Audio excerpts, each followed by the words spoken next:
Hello, everyone, and welcome to this webinar organized by the National Collaborating Center for Healthy Public Policy. Today, we have the opportunity to explore how public health organizations can strengthen their capacities to act on healthy public policies. So to begin, a few housekeeping notes.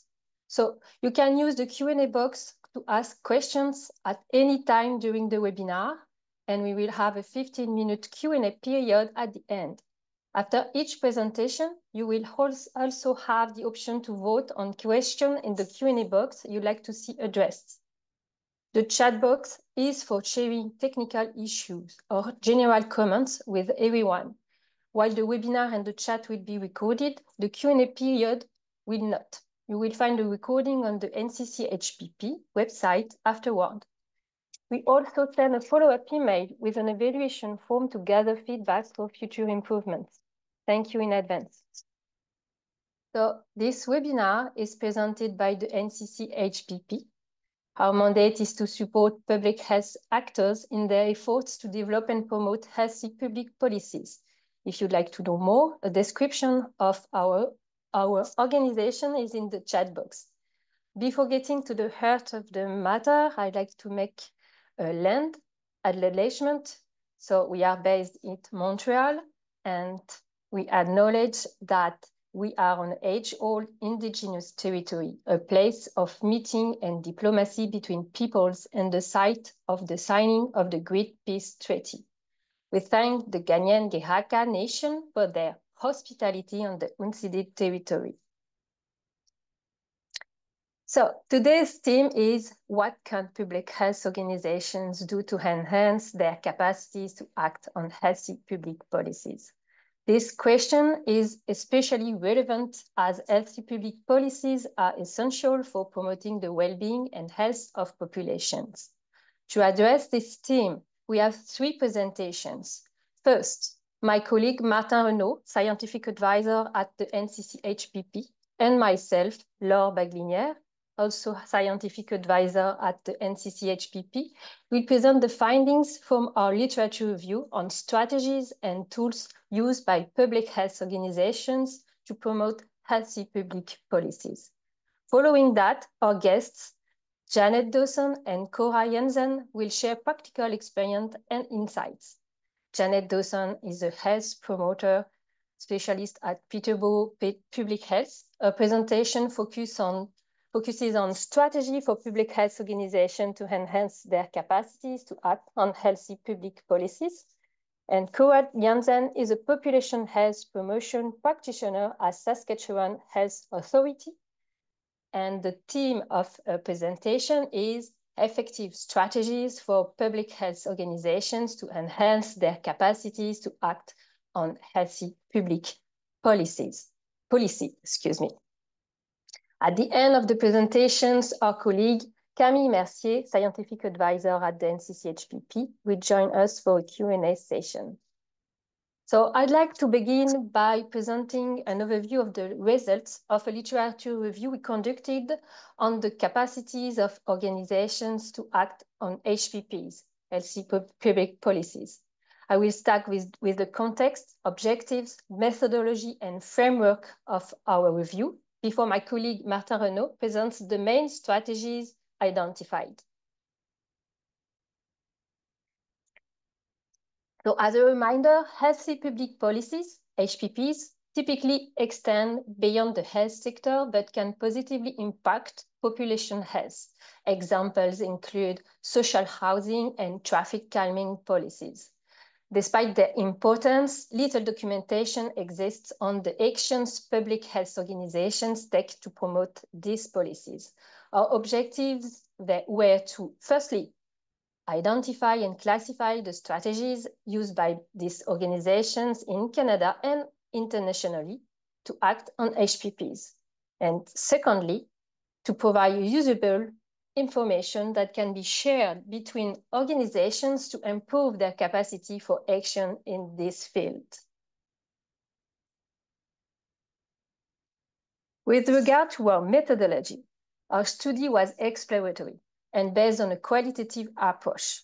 To carry out this analysis, we use targeted keywords in databases on actions taken to promote HPPs by public health organizations.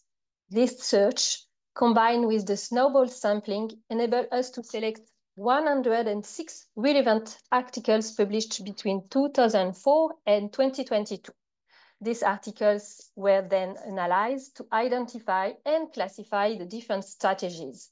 This approach enables to explore a wide range of strategies, incorporating examples from both Canadian and international contexts.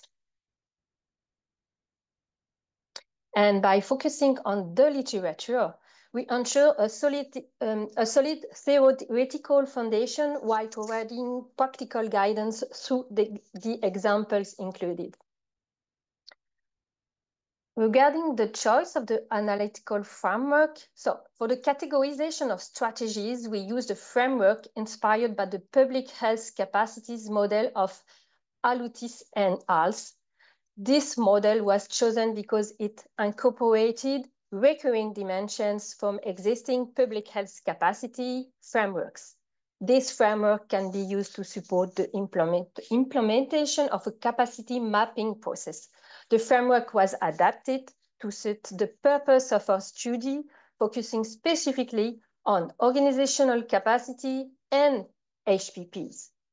We identified 5 key dimensions for our analysis: partnerships, organizational structure and resources, workforce, knowledge development, and leadership and governance. This framework provides a structured approach for mapping organizational capacities needed to act effectively on HPPs. By focusing on these 5 dimensions, we addressed different facets of organizational requirements to act on this area. This mapping capacities not only enable us to better define the actions of public health organizations, but above all facilitates the communication of our results to these organizations and their partners, with the aim of strengthening their advocacy and policy implementations capacities. So I will now turn it over to my colleague Martin Renaud, who will present the project's main findings and dimensions. Thank you very much, Laure. So hello, everyone. For my part, I will go over the 5 dimensions that Laure just mentioned to briefly describe the main strategies that we have identified in the literature. So to make sure Janet and Cora have sufficient time for their presentation, I will skip a few strategies, but as you will see, they still appear on the slides. So the first dimension, partnerships, and the first strategy is inventory and map the ecosystem of actors. So this strategy is to identify and learn about the actors involved or that could be involved around an issue, understanding their needs and their perspectives and how they interact with each other. So this way it becomes easier to develop partnerships that are meaningful to them and have better chances of making HPPs progress. A second strategy we found is participate in or set up collaboration spaces. So spaces such as networks, communities of practice, and coalitions, they can all help share information, develop relationships, or advance specific HPPs. Thirdly, maintain ongoing connections with actors outside public health. So several authors mentioned that the long-term collaboration based on trust and understanding of partners greatly help the implementation of HPPs. So therefore, maintaining relationships without even having a specific project or policy on the table can be useful investments of time and resources. So in other words, we're talking about planting the seeds of long-term collaboration so that when opportunities arise, collaborative work can be activated quickly and effectively. Last strategy for this dimension, prioritize participatory approaches. So this is about involving a variety of stakeholders in every step of a project, giving them a voice, making sure their perspectives and knowledge are present from the start. And this is especially relevant for marginalized groups or communities. So not only does it improve equity in the implementation processes, but it also enhances the quality and impact of LP public policies, as they will be better targeted and will ensure that the needs of different stakeholders are taken into consideration. So the second dimension is organizational structure and resources. So here we found two main strategies. First, create teams or positions dedicated to HPP. This has many advantages. First, because HPP tends to imply a long-term commitment, and benefits are sometimes difficult to quantify. So having a dedicated team limits the risk that resources be moved for short-time priorities, as it often happens. It can also facilitate multidisciplinary work by bringing different skills and expertise together. And dedicated teams or positions also tend to foster innovation and commitment for those involved. Second strategy for our organizational structure and resources, promote sustainable financing. In the literature, we found many references to both insufficient funding and uncertainty of funding as an obstacle to HPPs. So for example, having to apply for funding over and over, or not knowing if funding would be available for upcoming years. So we found that predictability of funding seems as important as the amount itself. The workforce, the third dimension. Here I'll go over two strategies. The first one, map skills and collaborations within organization. So similarly to mapping the ecosystem of factors mentioned before, this strategy helps identify existing expertise within an organization. So by knowing who's available and what they can do, it allows the development of new collaborations and helps make the most of existing skills, knowledge, expertise in different disciplines, helpful for HPP development. Of course, this strategy is especially useful for bigger organizations that have multiple departments and a large workforce. Second strategy, support boundary spanning initiatives within organizations.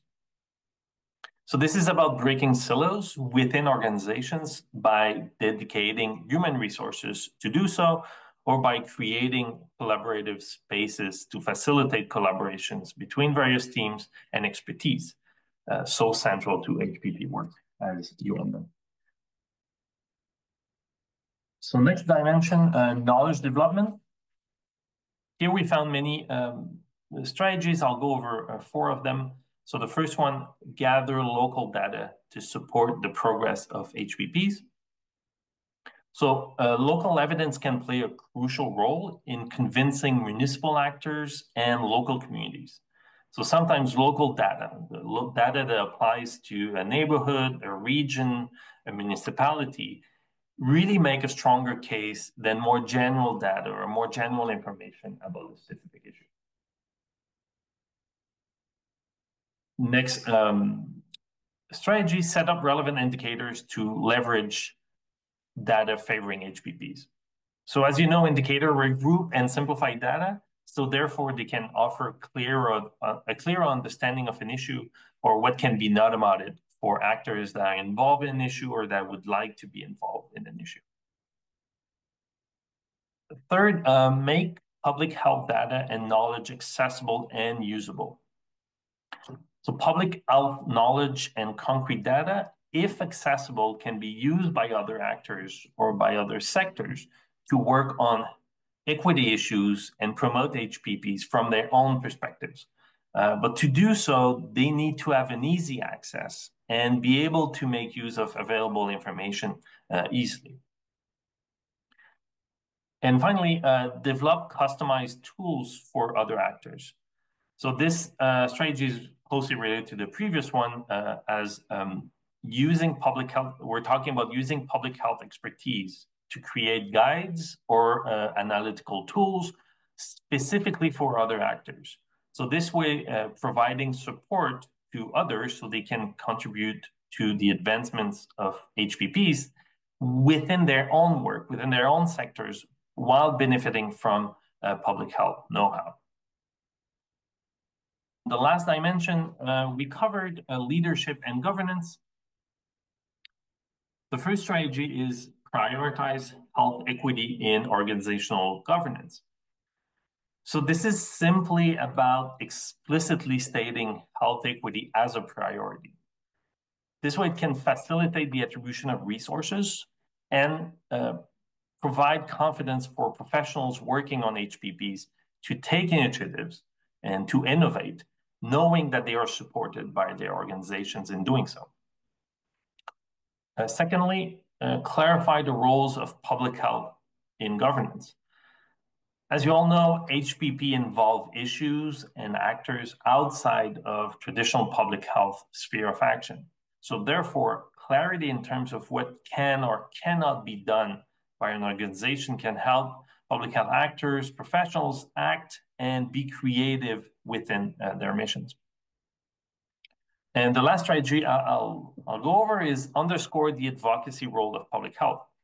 So advocacy can be complex for public health organizations. However, within their mandates, of course, and certain limits, it is sometimes possible to publicly support positions favorable to HPPs, in part because public health does enjoy some legitimacy in the public sphere, and its voice does have the potential to make HPPs progress by exposing certain issues or even policy solutions that are often political in nature. So in conclusion, the brief overview of strategies that we have identified shows that public health organizations do have strategies available to them to strengthen their capacity to act on healthy public policies. Obviously, the overview was very brief. I went over the strategies fairly quickly, but we will detail these strategies in a report that will be published this winter. So I invite you to stay tuned to NCCHPP publications if you want to read more about these strategies and have more details about them and specific examples. So in conclusion, our literature review has highlighted the need for more concrete examples of these strategies implementation. Therefore, the second phase of this project will involve case studies to showcase what organizations have done to improve their capacities, and so we can share their experiences and the lessons that they learn so that others can benefit. So I'll thank you very much for your attention, and now I will pass the PowerPoint and the mic to Janet. Hello, everyone. Thank you so much. I'm honored to be here today. And my name is Janet Dawson. I work at Peterborough Public Health. I'm a health promoter specialist. And I just want to acknowledge that where I am today is Treaty 20, which is a traditional territory of the Mississauga and Chippewa Nations, collectively known as the William Treaty First Nations. And if you're not familiar with Treaty 20, I just featured my background so you could see a little snippet of Treaty 20. It is a gorgeous location in central Ontario and covers a very expansive area.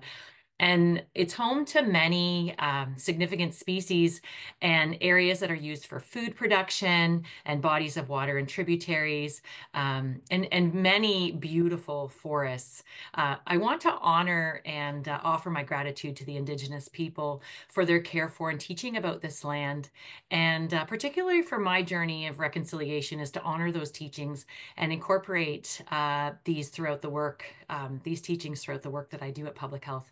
And in light of the topic today, in light of what we're discussing, I do want to acknowledge that some policies in the past and continue in present day to have a negative impacts on Indigenous peoples, and therefore highlight the role that we have as public health professionals to ensure Indigenous peoples are at the core of our work.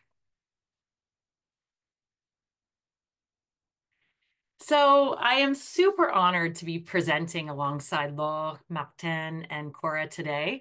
I get the honor to showcase a real life example of some of the great research that Martin and Laure just shared with you. And so today what I'm going to talk about is actually work that I did with colleagues of mine at Peterborough Public Health from 2017 to 2022. I don't want to set you off when you think about a 5-year policy project, but there was a little pandemic thrown in the middle there, so it did extend the timelines.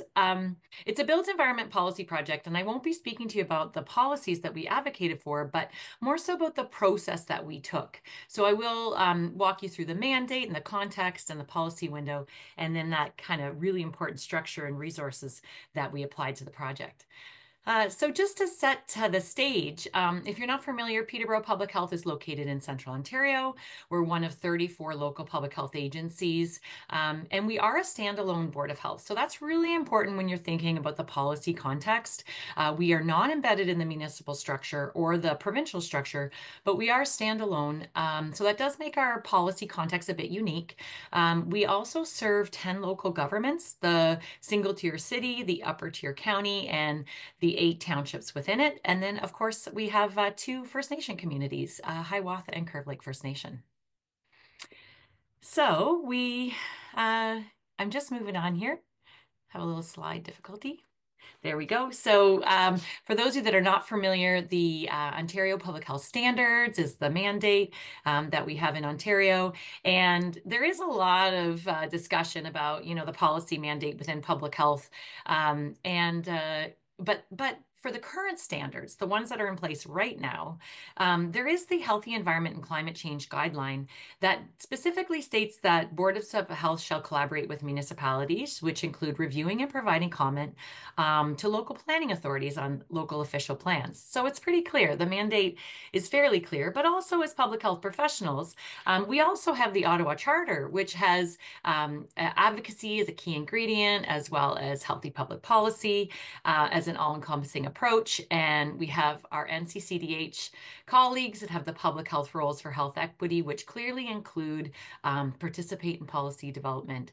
And then Peterborough Public Health also has a strategic plan that has advocacy as a principle.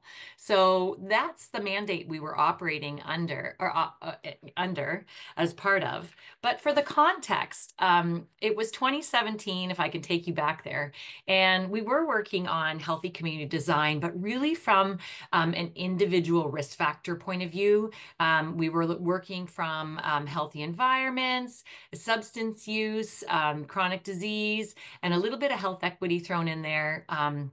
But we had been working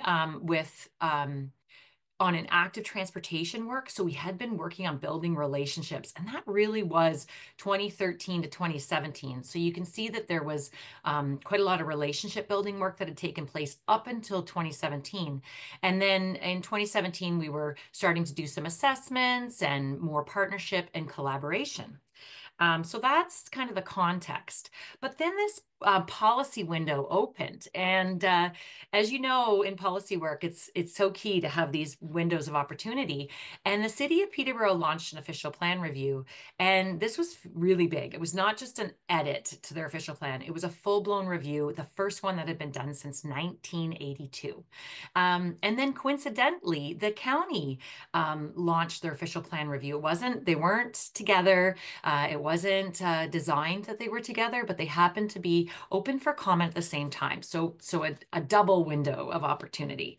So every time a window opens, organizations need to assess readiness. And that includes, do you have the mandate? Do you have the data and evidence?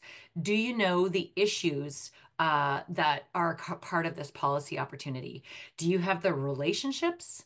And do you have the capacity and the resourcing to work on this? So those are the questions that we asked ourselves. And I just want to highlight I'll start with capacity because I think that's a very central focus of our webinar today. And so I don't want this image to be overwhelming in any way, shape, or form. So I'll walk you through it. But this was the first step, was to look at the capacity. And so we chose a project management model for this work because it was official plan policy. So it spanned a number of programs that could work on this. So we chose a project management structure, and there was one coordinator that leads policy work, so that was me, and it was one person to just kind of really keep track of the timeline and all the parts and work that was going into it. Then there were five section leads, as we called them, and that was five leads to that were spearheading a section of our report that we were writing and recommendations that we were writing. And then there were staff that really needed to contribute content to each of those sections. And then we had what we called multi-component contributors, but these are folks that had data that influenced all of those sections. And then we had our reviewers, the managers.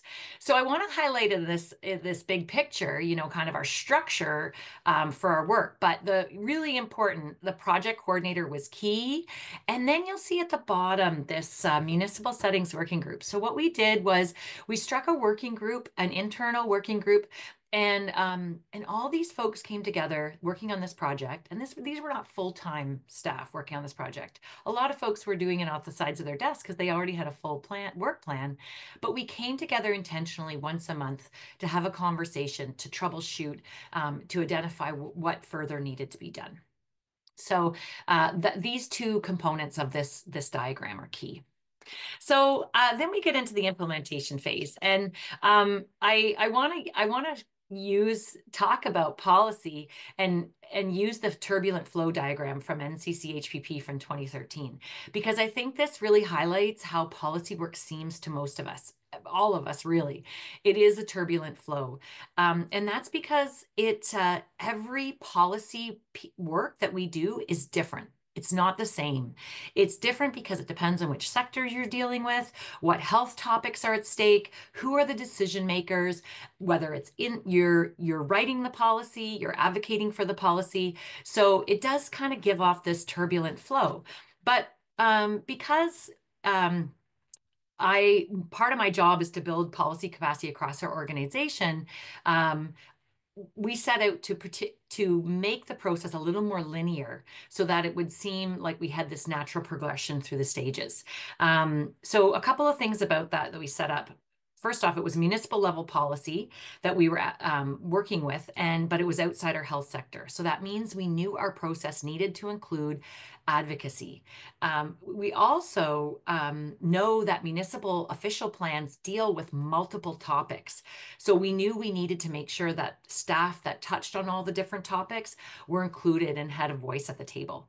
And we knew that that did mean it spanned 13 staff over 12 topic areas and 3 managers. But like I said, it wasn't that they were working full time on this. And the other thing is, part of our process is official plan policy does not relate or have the same lingo as public health language. So we had to incorporate some internal capacity building so that we knew what we were talking about when we were looking at official plan policies.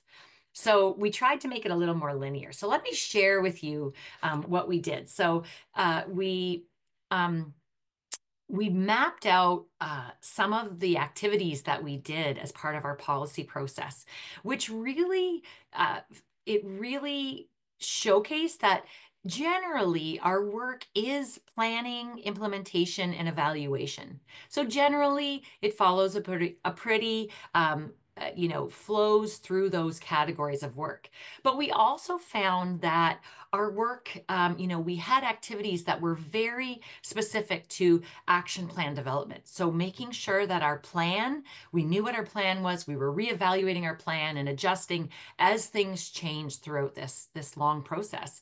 The internal capacity building is key, and that really was taking the intentional time to learn about official plan policies, to learn about what kind of policies will move the needle on health outcomes, and have a better understanding of those policies in light of the data that we could see locally.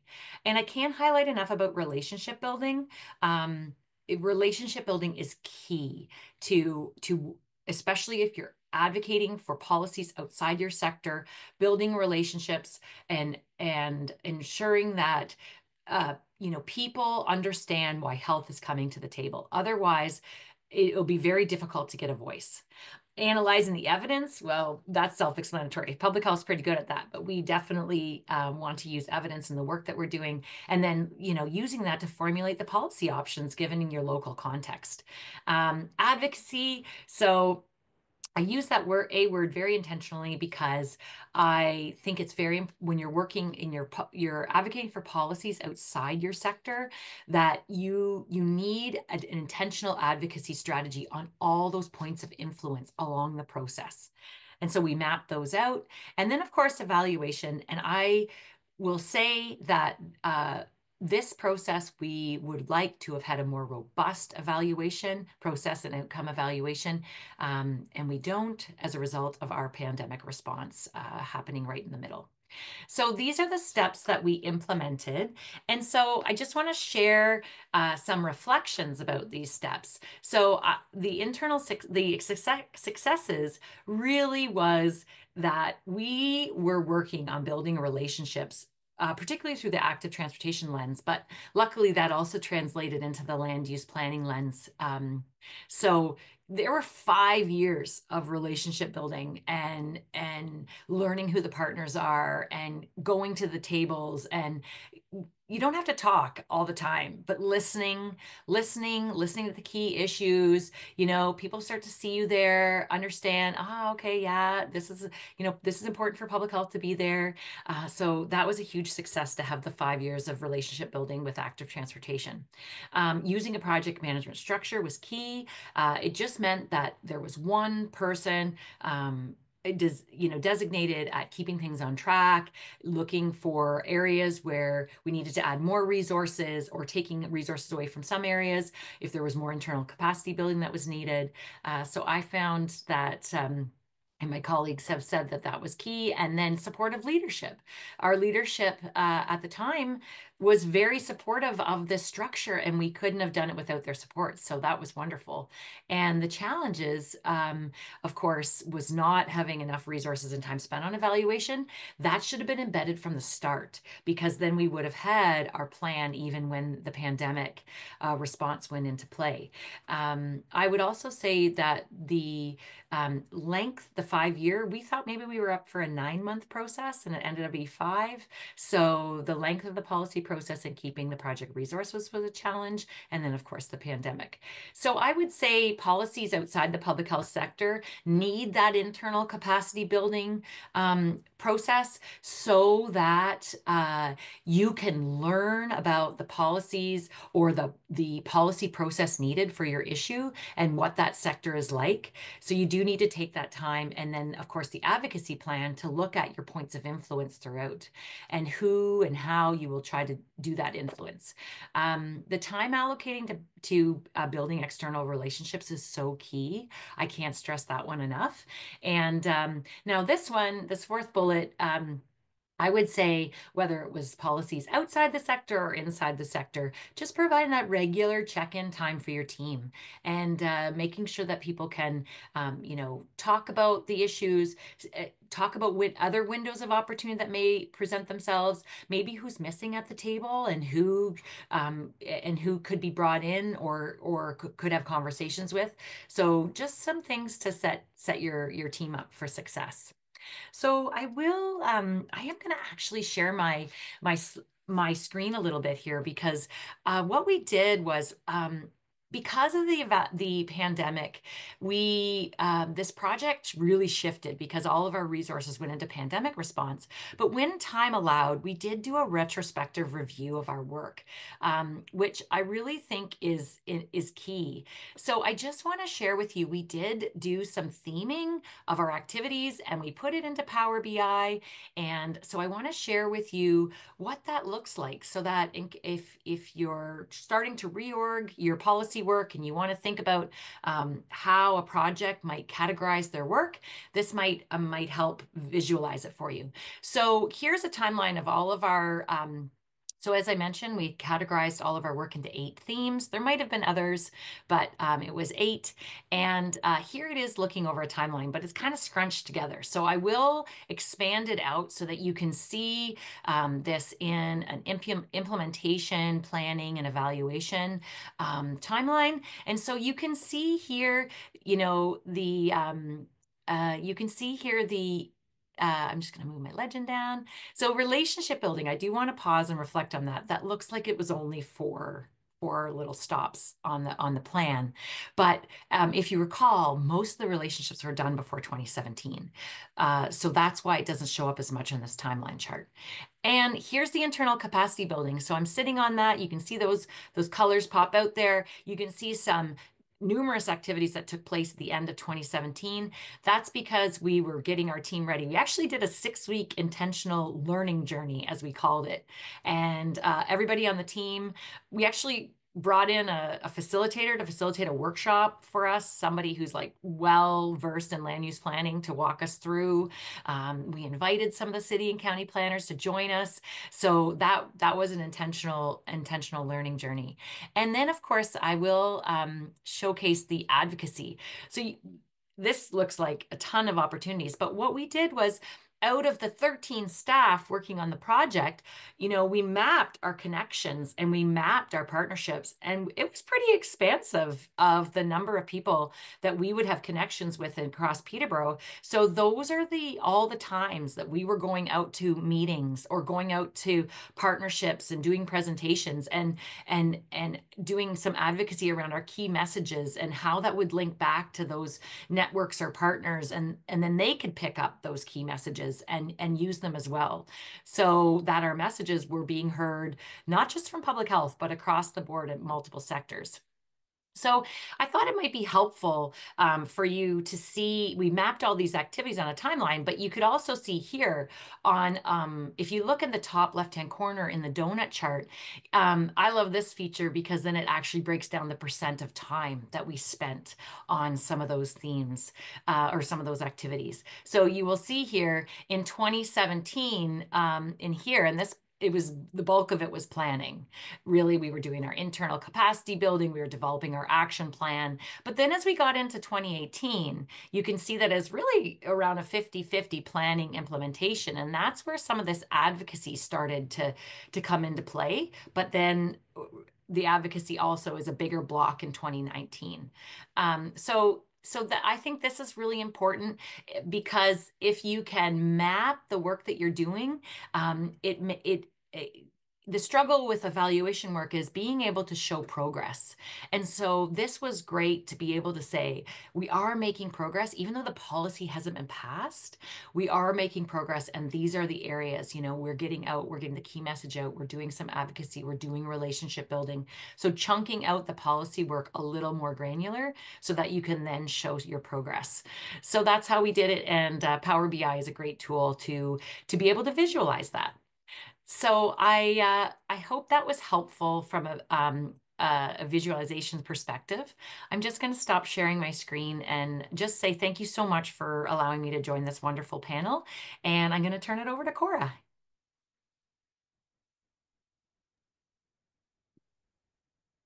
Hello, everyone. I'm Cora Jansen with the Saskatchewan Health Authority based in, I'm based out of Saskatoon, and really excited to be here. Just like Janet, I'm figuring out the movement as we move along through the slides here.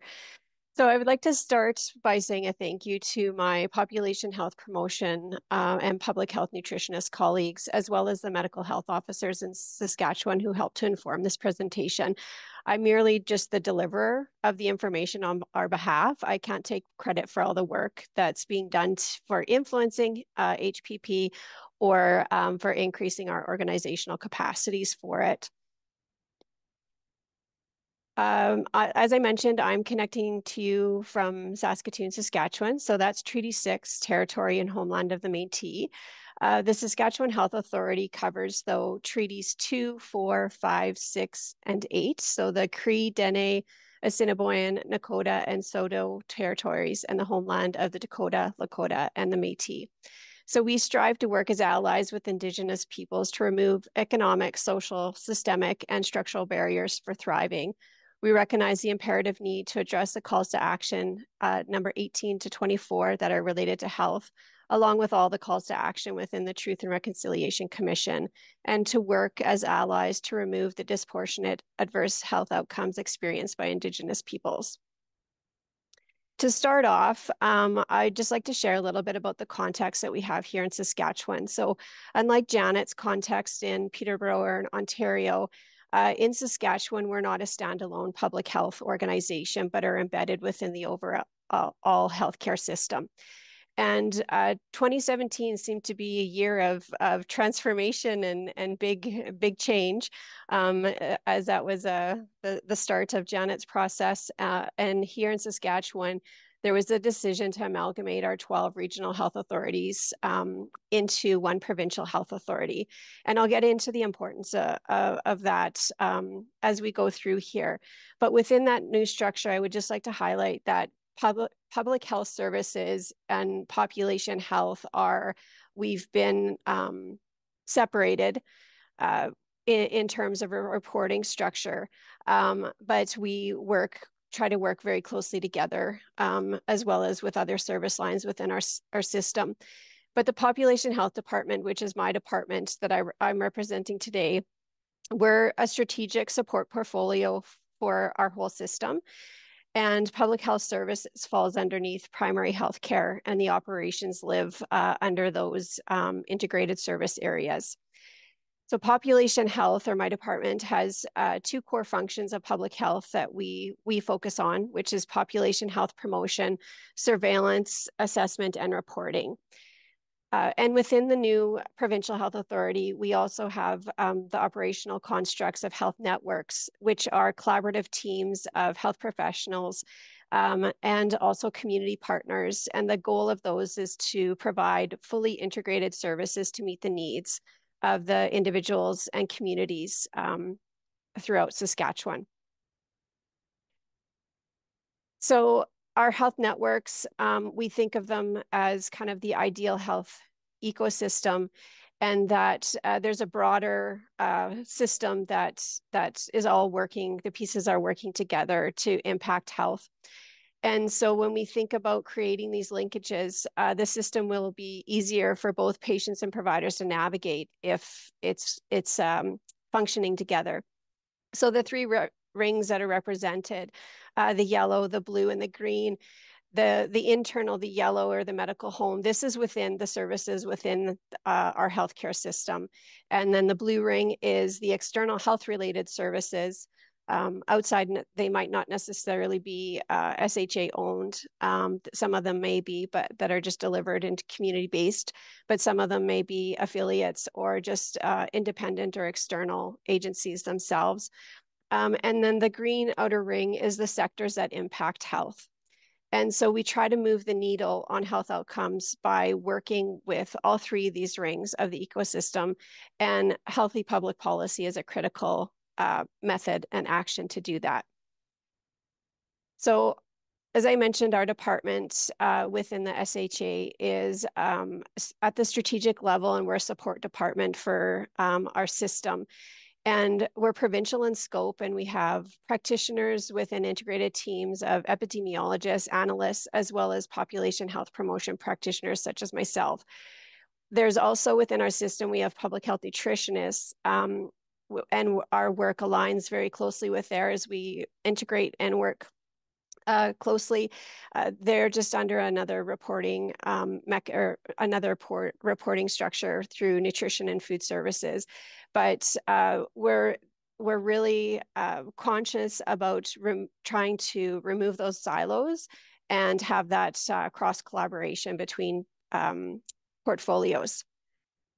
So as Janet mentioned, our practitioners, our work is embedded within the Ottawa Charter of Health Promotion as well, and the yellow stars are the ones where we have historically spent the most time as our practitioner group. So creating supportive environments, strengthening community action, and then of course building healthy public policy.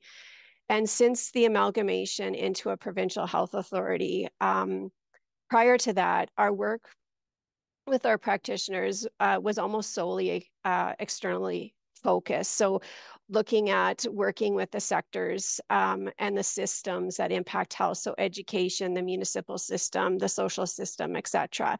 But now we're also more inwardly focused on supporting our system and helping to build healthy public policy capacity and action within our system as well as within the community. And then the green arrow is a piece of work that since the amalgamation, we're more inwardly focused on reorientating health services. And that's in a large part around, healthy public policies is a piece of that, but the construct and focus of that is how those services can be more equitable and what that looks like at the front line delivery. So our structure for today, I decided not to do like Janet and go dive deep into one particular healthy public policy piece of work that we've done, but rather just to use the opportunity to look at the NCCHPP's framework that they created for the 5 dimensions and the strategies, and kind of look at it from our system of how we not as a report card, but just how we're kind of how we're hitting those strategies.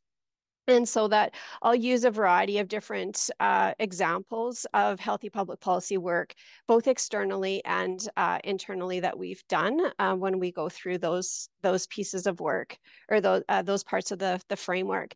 But in addition to the ones that are on the screen, some of the other examples for healthy public policy work that we've done in the past or ongoing is health equity impact assessments on a municipality's growth plan, nutrition standards for childcare facilities around policies for providing nutritious foods, looking at health system data and evidence summaries and support for municipalities as part of their evidence and information packages that are going to council for decision, and a variety of other ones around baby-friendly spaces and evidence-informed information to influence healthy public policy and around prenatal nutrition.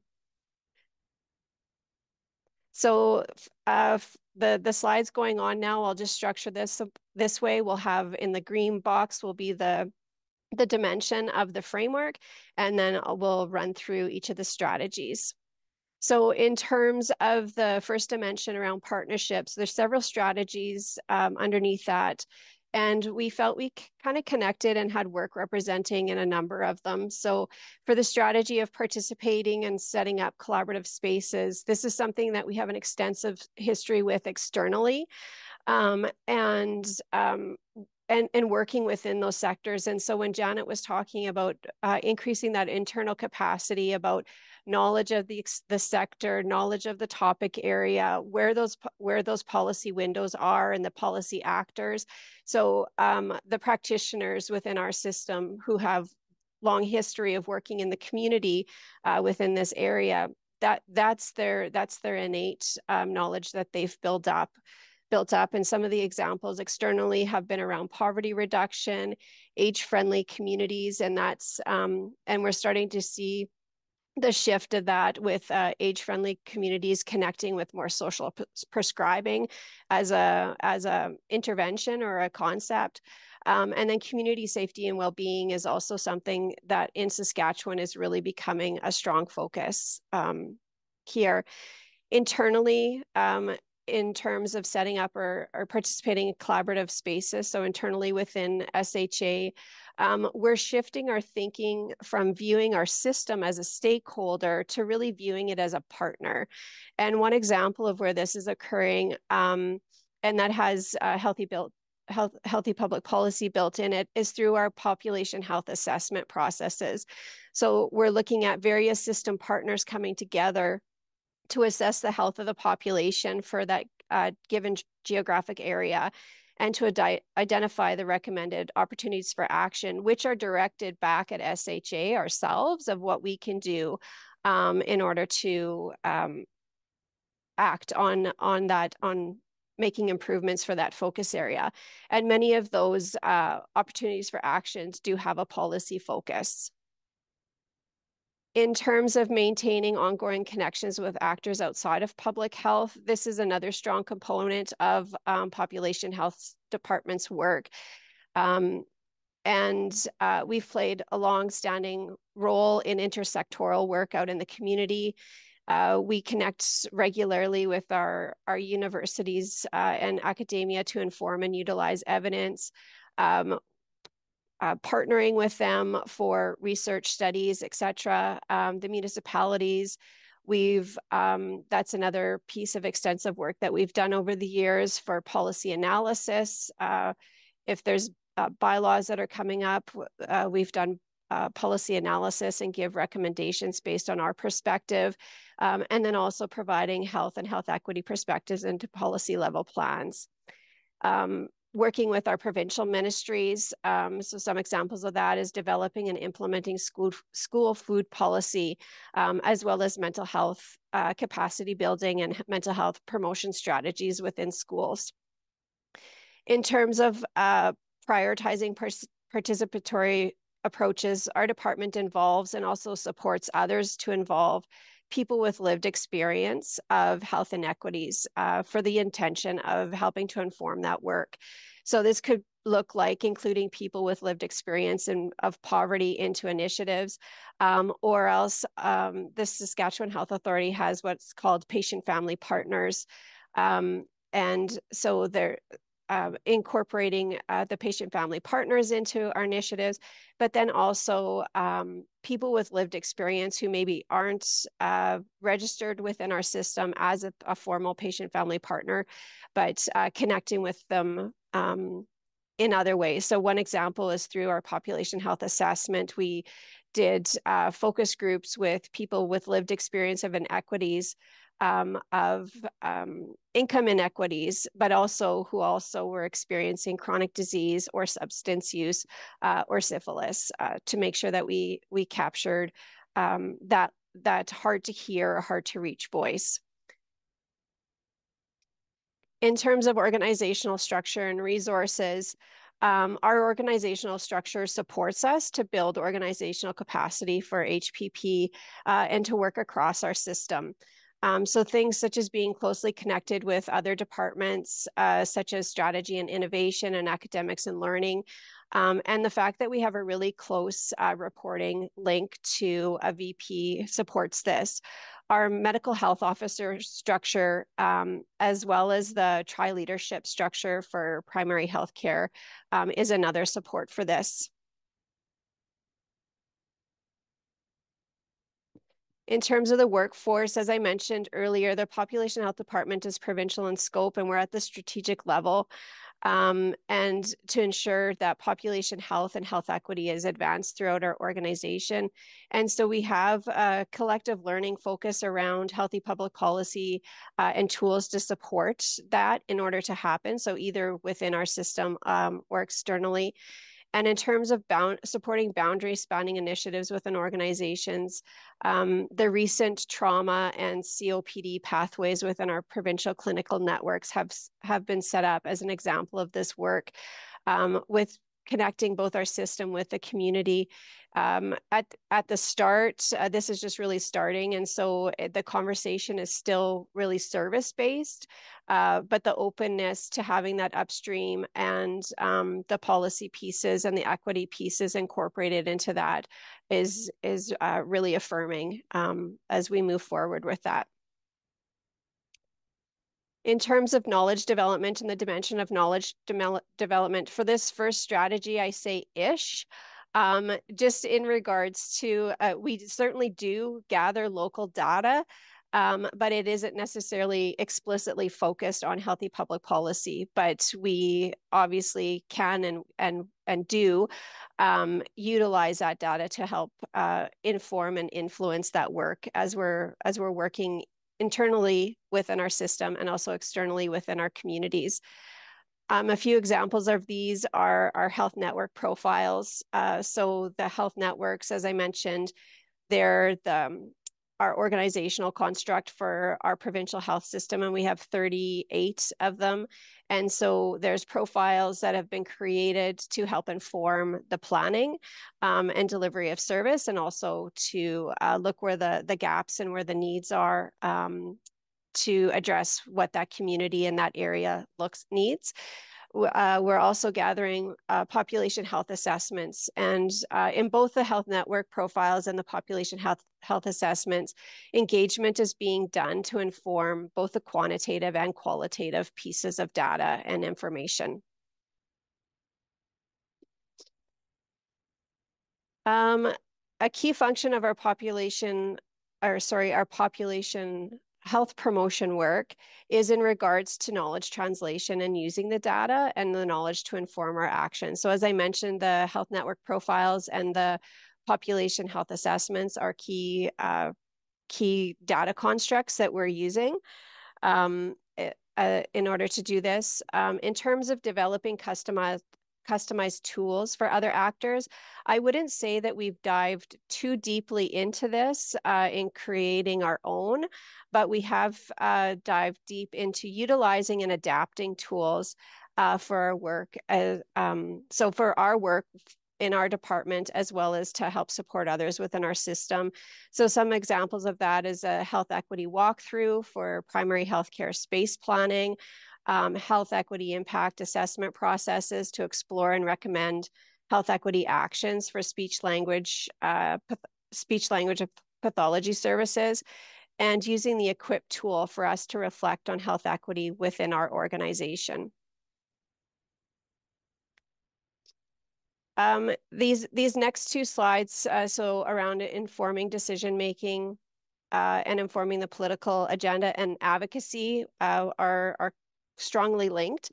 But I would say we don't have, when we look at kind of the levels, we don't have as strong as of a role with the federal advocacy. Some of the exceptions to that is with the public health nutritionists and engaging around the national advocacy and work around universal school policy and programs. But most of our work is more aimed at either the provincial landscape or else the municipal landscape. And just due to how we're situated and the nature of our organization and the funding, we're often more of a supporter of the efforts that are more provincially focused. But at the municipal level, we tend to have more of that public voice right out there. And so, but again, it's about being part of the coalition and supporting the needs in the community rather than always being the voice of it. So there's obviously those conversations and the risk and the opportunities, and those that are discussed within our leadership as well as within the community coalition of what's the best way to support this work. But some examples of some work that has had some provincial impact was our support for a provincial awareness campaign that influenced the development of a provincial poverty reduction strategy, and then also the evaluation of mental health capacity building in schools was done. The evaluation led to the provincial government supporting the rollout into all Saskatchewan school divisions. So prior to that, it was done on a pilot basis and just kind of 5 new ones being brought on each year. And then now we have the mandate to roll that out to all the Saskatchewan school divisions. I'm drawing a blank on the year, but it's soon. It's a fairly aggressive rollout. In terms of our leadership and structure, this is where the internal work, we're just so pleased by the what's happening within our organization. There is a real buy-in and value around health equity. And we're starting to see that this is prioritized as a concept to be integrated with throughout our systems work, and within the SHA's roadmap. So that's our strategic plan. We call it a roadmap. But there's a deliverable for our 5-year roadmap that by March 31st, 2027, an equity lens is applied to policies, programs, and services within SHA. So that's huge, and that's exciting work, daunting work, but we're very excited for it. And the work within our population health department has been working to nudge our system towards this, as well as to support it as we move through that. And some of those things are doing population health and health equity workshops with our board, our executive leadership teams, and also leadership teams with various service lines to inform the decision making and influencing the leadership of the organization. And the work is underway to develop a health equity framework for our system. And another piece around equity is that it's embedded, it's a key component of our quality improvement framework. So we're seeing equity pop up more and more. It's not just the key hot phrase of the day, but it's really started to be embedded into our foundation and our organizational deliverables and goals. And so that is super exciting for us here. So I would just like to say thanks again to my population health promotion practitioner and my public health nutritionist colleagues and the medical health officers who helped to inform this presentation. And then lastly, but not least, thank you for your interest and your time today. And I'll turn it back over to Martin and his group. Thank you very much, Cora and Janet, for very interesting presentations. It's great to see the link between what we found in the literature and actually application of it on the ground. So at this point, I would like to thank everyone who is here to listen to the presentation, especially to the presenters and the support team that helped us put this together, because the webinar was recorded, as you know, but the period questions that coming up won't be recorded. So I will pass the mic to my colleague Camille, who will use the questions in the Q&A section to ask us the questions. And I remind you, you can vote for these questions or formulate new questions in the Q&A box.